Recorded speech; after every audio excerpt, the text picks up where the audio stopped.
We now turn to looking at an analogical argument. An analogy is a comparison between two or more things.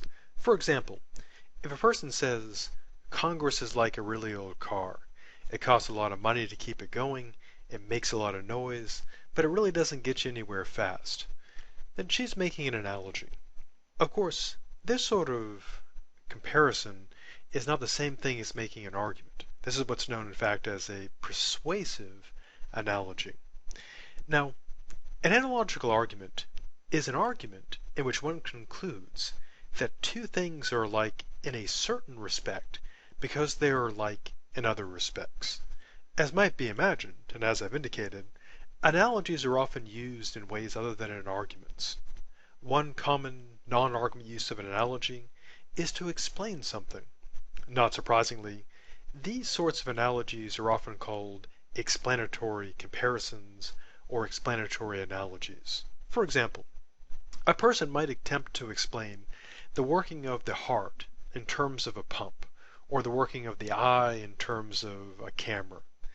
Non-argumentative analogies are often used for humorous purposes or in other artistic contexts. For example, when Romeo says, Juliet is the sun, arise fair sun and slay the envious moon, he's doing an artistic analogy.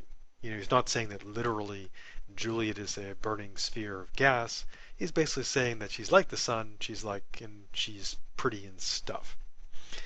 Now, analogical arguments are extremely common. In addition to being used in everyday life, they are commonly used in law and medicine. For example, when a lawyer argues from precedent, she is most likely using an analogical argument. Doctors also make extensive use of analogical arguments. For example, they draw analogies between what they observed in medical school and what they are observing in a specific patient. For example, a doctor might reason that because a particular patient's condition closely resembles the case of poison ivy he saw in medical school, the patient has been exposed to poison ivy. And that would be an argument by analogy. If the person were to say, aha, this person has got, red blotches on their skin, they complain about itching, they said they were out, clearing brush behind their house, and they compare it to what they learned in medical school, and they say, well, this is like the case of poison ivy I saw, therefore this is poison ivy. That would be a form of analogical argumentation. Now, an analogy, an argumentative analogy, will typically have three premises and a conclusion. The first two premises establish the analogy by showing that the two things, in this case x and y, whatever they might happen to be, are similar in certain respects.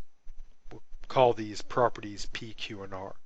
Now, in this case, the letters p, q, and r are variables. They could stand for any properties. It doesn't have to be just three. The reason why it's just three there is just to kind of indicate it. But it could be any number of properties.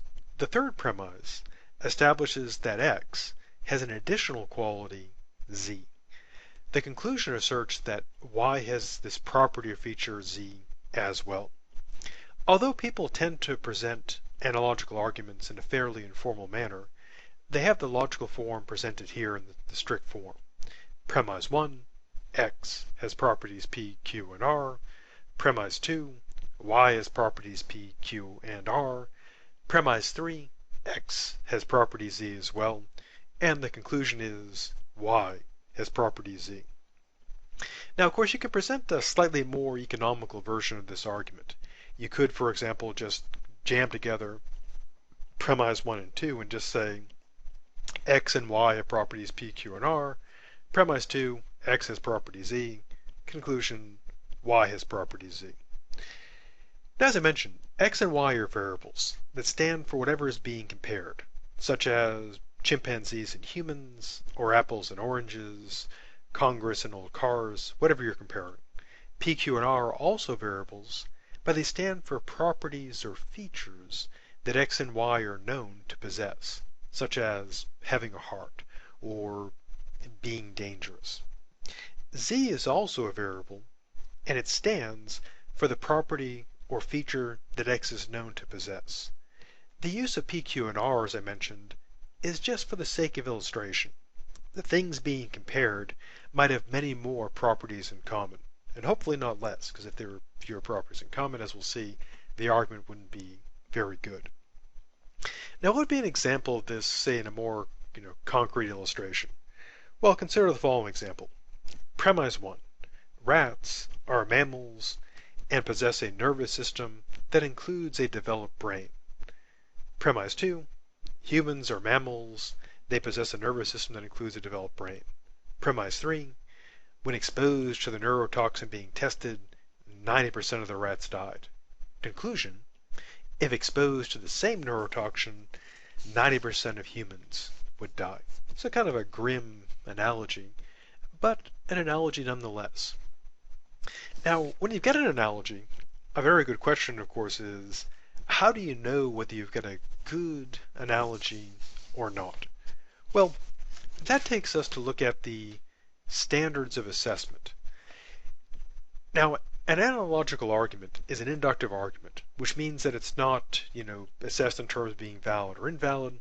It's assessed in terms of being strong or weak. And the way we test analogical arguments for strength is by the following three standards. To the degree that a particular argument meets these standards, the argument becomes strong. To the degree that it doesn't meet them, the argument is weak. Now, the particular standards depend on three factors, as I mentioned. First, the more properties x and y have in common, the better the argument. For example, in the example given above involving rats and humans, the neurotoxin thingy, well, it's a strong argument in a way because rats and humans have lots of properties in common. This standard is based on the common sense notion that the more two things are alike in other ways, the more likely it is they'll be alike in some other way. Now, it should be noted that even if two things have qualities in common, in fact, even if they're very much alike in many ways, there's still the possibility they're not alike in the way that we're concerned with, namely that property Z. That's why analogical arguments are inductive, because you could always have two things being alike in all kinds of ways, very, very similar, yet they could fail to have that shared property.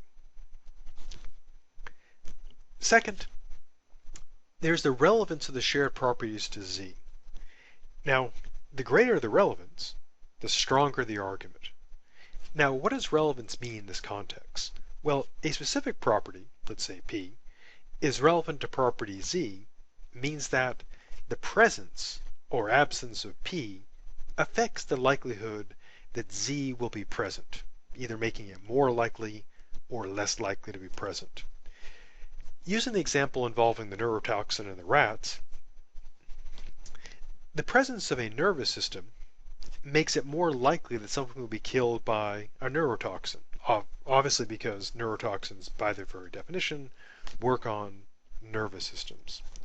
Now, just as noted above with the previous standard, it should be kept in mind that it is possible for x and y to share relevant properties, while y turns out not to have the actual property Z. Again, this is part of the reason why analogical arguments are inductive. Now, before going to the third standard, what would be an example of how a situation where you could have two things very much in common but not share that property Z? Well, I'll take a pretty straightforward example. Think about dogs and us, humans. We have all kinds of properties in common. We're both mammals, we got eyes, we have hearts and lungs, we have nervous systems, we're social creatures, we have all kinds of stuff in common. We're a lot alike. And of course, we have a lot of relevant properties, especially when it comes to things like food. However, consider the following. Even though we and dogs have lots and lots in common, and lots of relevant properties in terms of what we can eat. So, for example, if we infer that we're a lot like dogs, they're a lot like us, radiator fluid, is poisonous to us, it'd be poisonous to dogs as well. That's a pretty good argument. In fact, the conclusion turns, we know that that's true. We shouldn't drink radiator fluid, and neither should dogs. But the analogy, of course, since it's inductive, we can make a leap that seems good, seems reasonable, but turns out to fail. For example, once again, we and dogs have a lot in common, and we can eat onions safely. And so we might infer that dogs can eat onions as well. However, turns out that that's not true. If a dog eats an onion, or a lot of onion, it could get very sick. Now, you don't really have to be super worried that if your dog, say, eats something that touched an onion, that your dog is going to, you die or get really sick. It takes a fair amount. But if your dog happens to eat, onion, you'd want to probably see the vet about that, because onions are unfortunately harmful to dogs. Similarly, chocolate, bad for dogs. Not just because it will make them plump up, like it happens to us, but because it's actually toxic to dogs. Oddly enough, grapes, and of course raisins, also bad for dogs. So even though we might infer that since, dogs and us are alike, they can eat the foods we can, in general that's, true. We can eat bacon, dogs can eat bacon. Make them, it's probably bad for their hearts just like us, but it won't, poison them. But in the case of onions and chocolate and grapes, we can eat them just fine, but they're not good for dogs. We now turn to our third standard, which is this. It must be determined whether x and y have relevant dissimilarities as well as similarities. The more dissimilarities and the more relevant they are, the weaker the argument. In the example I gave about rats and neurotoxins, humans and rats, of course, do have dissimilarities, size, brain cognitive capabilities, etc. But in the case of neurotoxins, most of them are probably not relevant, because typically what will kill them will typically kill us.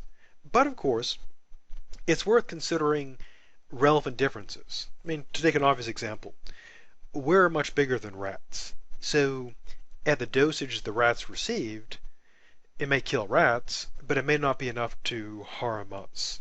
And so the neurotoxin may be dangerous to rats, very dangerous, but less so to us. Or there may be some other, factor, some unknown difference between us and rats that kills them, but doesn't affect us.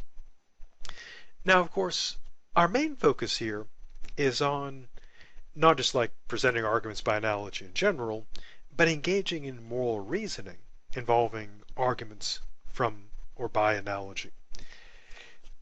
Now, an analogical argument actually is a very easy way to make a moral argument. In fact, when I have to, crank out, say, a blog post on a topic involving ethics, if I'm sort of in a rush or can't think of anything, I'll go to my old standby, the analogical argument. And here's how you do it. It's very easy to make a moral argument using an argument by analogy. For example, to argue that y is morally wrong, find an x that is already accepted as being wrong and show how y is like x. In contrast, to argue that y is morally good, or at least morally acceptable, find an x that is already accepted as morally good, or at least morally acceptable, and show how y is like x. So the form would be something like, basically the same as the normal form, except it'd be slightly different. Premise 1 would be x has properties p, q, and r. Premise 2, y has properties p, q, and r. Premise 3, in this case z, would be morally good, or morally wrong. And then we conclude that y is morally good, or is appropriately morally wrong. And I'll give two examples. First example, premise 1, attacking my next door neighbors, killing them and taking their property is morally wrong. Premise 2, war involves going into a neighboring country, killing people and taking their property. Therefore, since war and attacking my neighbors are similar, and attacking my neighbors is wrong, war would be morally wrong as well. Second example, animals and humans are both capable of suffering and experiencing pain, so they're alike. We consider the killing of humans to be morally wrong, in part because of the suffering caused by the attempts to kill them. So we could infer from this by analogy that if harming humans and killing humans is wrong, and humans are like animals, killing animals would be wrong as well. We could also use, to give a final example, we could argue that eating animals is wrong. For example, if I came into class and said, with a sandwich, chewing on it, and you could smell this wonderful smell of barbecued meat, and you said, "Oh, what type of sandwich is that?" And I said, "Well, my neighbors, kind of annoyed me for the last time, playing their music real loud, parking in my lawn, so, I kind of exterminated them. But I didn't want all that meat to go to waste, so I slow cooked them with savory barbecue sauce. Ah, so delicious." Now, of course, that would be, to say the least, totally horrifying, because cannibalism is, in general, seems pretty wrong. Eating people, killing people is wrong, and eating them seems pretty wrong as well. So if killing and eating humans is wrong, and humans are like us, or rather animals are like us, because we're humans, then it would seem that if it's wrong to have a barbecued neighbor sandwich, it would seem to be wrong to have a barbecued, pig sandwich. Because if people are like pigs and eating people is wrong, eating pigs would be wrong. Now, this raises the obvious question of how do you respond to an argument from analogy? Now, in the paper, of course, the objective is to argue for your position, and then in the objection and reply section to consider an objection, a substantial objection against your view, your position, and reply to that. So one way to do this, if you're using an argument by analogy, is present your argument by analogy, and then respond to that argument, and then respond to your response. Kind of handy. In fact, if you're, writing a paper, not particularly for this class, but if you need to crank out a certain word count, one effective way to do that is argue, respond, argue, object, respond, then respond, object, etc., and repeat until you hit that word count. Now, getting back to the main point, how do you respond to an argument by or from analogy? Well, the overall idea is this, looking in the context of ethics. When arguing against an argument by analogy, that is to say, counter-arguing against it, the overall goal is to show that the two things being compared are not enough alike to justify the conclusion. To be more specific, this is done by showing that the argument in question fails to adequately meet the standards for assessing an argument from analogy. Naturally, an argument from analogy can also be criticized by calling the premises into question, because you can always attack an argument two ways. Attack the reasoning, or attack the premises, or both. For example, consider the analogy I gave about, it's wrong to kill animals because humans are like animals, and it's wrong to kill humans. Now, given that killing humans is morally wrong, it would seem to follow that killing animals is also morally wrong. And likewise, in my final example, given that eating humans, serving them up with some barbecue sauce, a little side of fries would be wrong, then doing the same thing to an animal, killing it, barbecuing it, serving it up with a side of fries, would also seem to be wrong. Because if we're like them, or rather they're like us, and eating us is wrong, eating them would be wrong too. Now, one obvious way to respond to this is to try to show that humans and animals are not similar, not like enough in relevant ways for the conclusion to follow. Another approach is to argue that there is a relevant difference or differences between humans and animals that weakens enough the analogy enough to make it fail. For example, as we'll see later in the course, the French philosopher René Descartes argued that humans have minds and animals do not. They feel, but they do not, as Descartes argued, think. So, killing a human and eating a human would be rather different from killing an animal and eating an animal, at least according to people like Descartes. Now, the premises, of course, can also be questioned. For example, if someone believed that killing and eating humans was okay, and they were able to establish that, and we're like animals are like us, if it's okay to eat us, then they're like us, it would seem to be okay to eat them. Now, as might be imagined, a response to the original argument, that is to say an objection, can be responded so in turn, so that a dispute over an argument by analogy could go many rounds of response and counter-response. So, for example, if someone presents an argument supporting the claim that killing humans is not wrong, the defender of the analogy could counter with an argument aimed at showing that killing humans is wrong. And of course this would go on and on and on. But fortunately, we won't go on and on and on with the analogical argument. We shall close this, and next we shall pick up with the dreaded argument from or by example.